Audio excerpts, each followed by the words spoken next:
How's it going, everyone? Today I'm going to show you guys how to reset a tire mobility kit warning. So I'm going to reset the vehicle. So this is just, there's no spare tire on these cars. If your car has this warning, it is a like an inflation kit.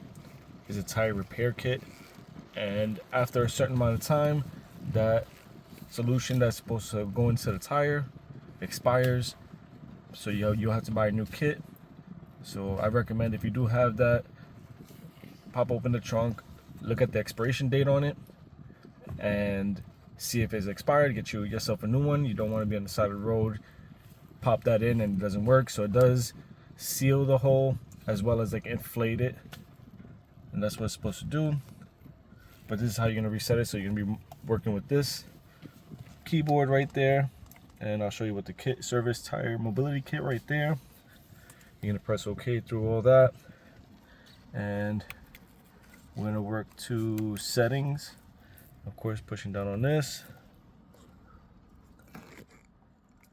Go to vehicle, and then it should come up to, it'll look something like this one, and then you can scroll down.